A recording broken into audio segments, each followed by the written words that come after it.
Before we have communion here this morning, we want to give you the opportunity to ask questions, as is our custom here at the Independence Reformed Bible Church.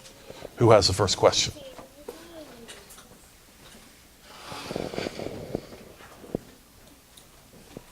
And if no one has a question, the morning we speculate about the 666 guy, then I have really gotten away with something. Apparently not. Yes. That's a detail, but the furnace, Nebuchadnezzar's furnace. Yes. I always just, for maybe no reason, assumed that it was just there anyway, maybe as an iron furnace or something like that. Is there reason to believe that he had that specifically for the purpose of execution? It sure seems that way, because why would you have something just to kind of like, it wasn't like our modern furnaces that have the, that actually heat something, apparently.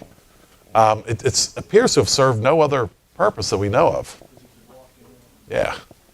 And the other thing is, apparently, what's intriguing about it, the only thing I can think it is, I think it was built up somehow, and I think there must have been like some iron bars or something, because it says that Shadrach, Meshach, they fell down into it. So they were like tossed into it. I mean, if you're tossing people in to be burned, you're not really be that concerned about how they land, of course. So it looks like, and then he can see into it. Now, normally we don't think of being able to see into a furnace. We don't think that, maybe from the top. But apparently he could see it from where he was. So I believe it was set up for that purpose. Yeah. Oftentimes we see this with really bad guys. They like to experience the pain and suffering of their enemies. They want to be part of that process. Am I really talking this way, like process? And he could obviously see what was going on in there, and I think it would have had to have been specially built a certain way for him to be able to see that, and for that purpose. Yes. So you were a little bit hard on speculators, which I concur. What would you say to the person who would argue, post-mill is speculation as well, and you're wasting a lot of time? Some of these things that you would argue are more important. How do you draw the line between this is worth digging into and talking about and studying, and this is just speculation and you're wasting your time? Right. I think it has to do with the question that I would ask, and that is, what if you're right or wrong about this? What are the results? Those what practical aspect, and how does this fit into the Dominion mandate? I've actually had discussions with people who've told me the Dominion mandate really isn't even important. Well, then we have a kind of a horse of a different color, if you will. And so what our job to do, it seems to me, is our job is to figure out what our job is, and then figure out if what we're talking about or arguing about fits into that, or if it has really nothing to do with it. I will say this, I'm still disappointed at the lack of discussion over the whole reason why God says he created man to begin with. I'm just disappointed with that. Even, Christian psychologists, psychiatrists, or whatever, they'll write about, why you're important and what you're supposed to do here. We have right in Genesis the reason why God created man to begin with. And it's so often ignored. And I would actually want to, any kind of question like this that may even look like idle speculation, shall we say, make that as a distinction between speculation, because you're always trying to figure things out. But I believe what's happening in Mars Hill is definitely idle speculation. Says they just sitting around waiting for some new thing. It meant nothing to them. The slaves were doing all the work. So anytime we're talking about anything that is in the Bible that we're not sure of, we need to be asking ourselves, okay, how does this help me fulfill what I'm supposed to be here for to begin with? We've got to go back to that question. If we can't do that, then it's probably idle speculation, really. Good question. Yes? Yes, John? Isn't that what leads you to your post-mill viewpoint? Is that we have a purpose here, and it's to take dominion. And you can't take dominion with the premillennial viewpoint, or you're not working hard at it. Yeah, or you're doing it in spite of your eschatological position, not because of it. And all those are important. Are important points to discuss. I have argued for a long time that even Christians don't have a view of the future. How can we not have a view of the future? We have Christ sitting on the throne, reigning as King of Kings, and he's king, and he has a purpose.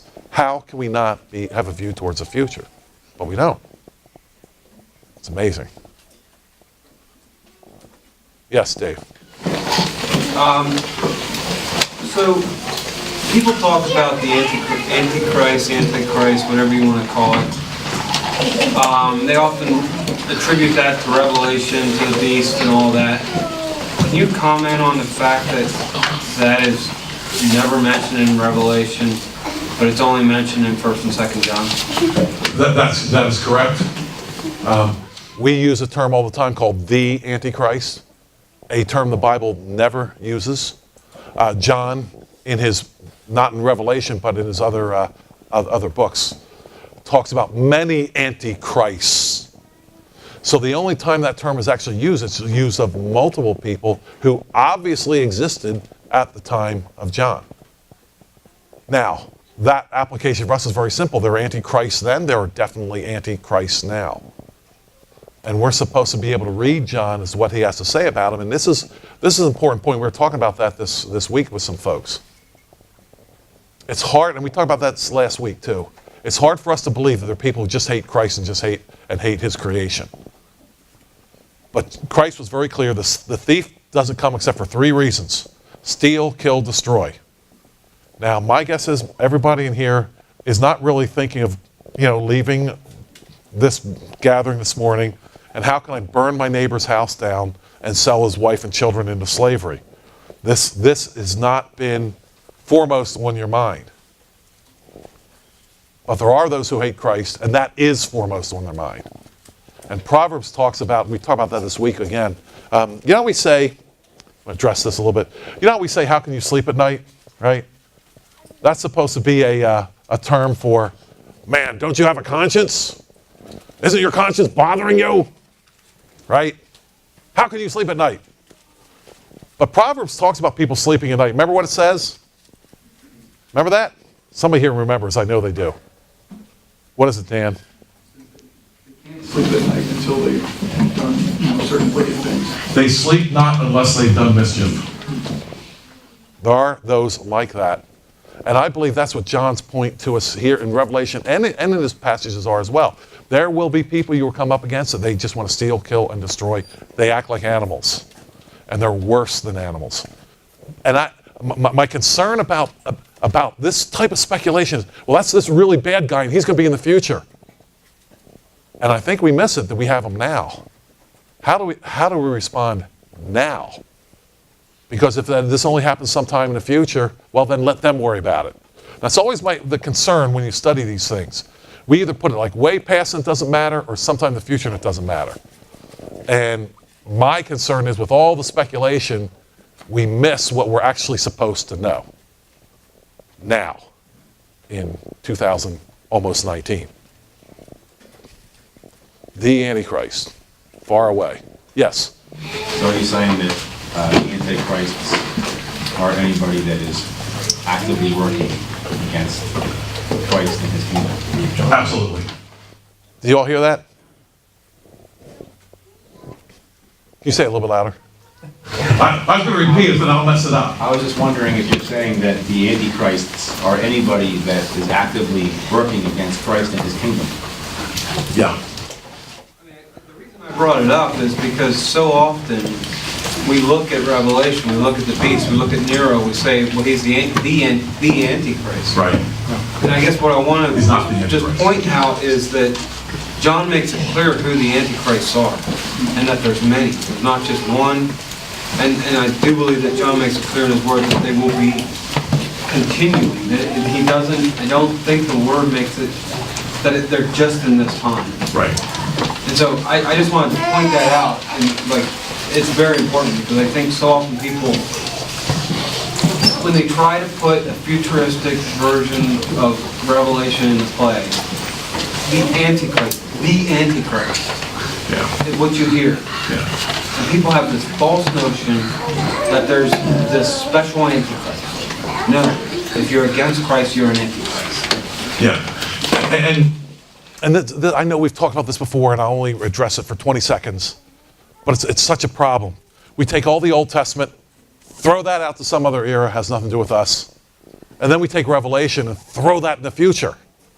And so we're missing so much that is supposed to apply to us now, but we've just taken like a big shovel and just dumped it someplace else. And it's, you know, the sword of the Spirit is the Word of God. By the time we're done shortening our sword of the Spirit, the Word of God, cut it down and down and down. By the time we're done, we're barely left with a toothpick. No wonder we're getting killed. Yes, John. A lot of people mix up the beast with the Antichrist. They make them the same. So Nero was an Antichrist, No question.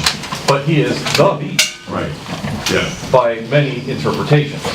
And specifically, yeah, by many interpretations, and specifically said, the beast. We do have that in Revelation. The beast. We don't have the Antichrist. But you will, I mean, when that speculation heats up, the Antichrist, you'll get it all the time. All the time. The Antichrist. The Antichrist. All the time. Yes, John. Faith of Abraham is, we talk about the faith of Abraham. We talk about he believed God and was counted to him as righteousness. And we just kind of trippingly say that. It falls off the tongue because it's said so often.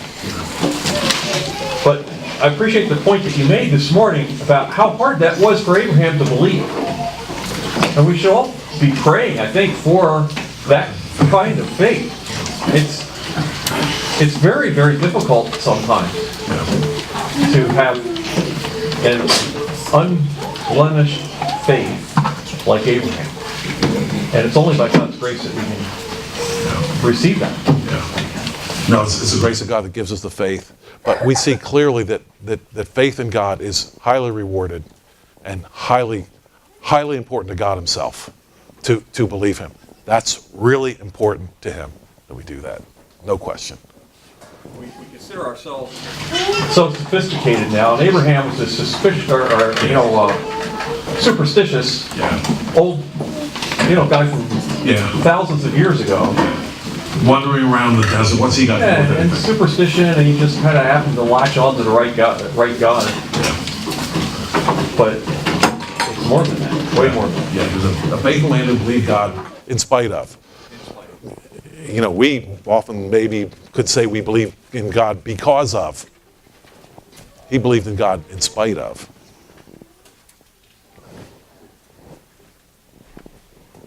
Okay.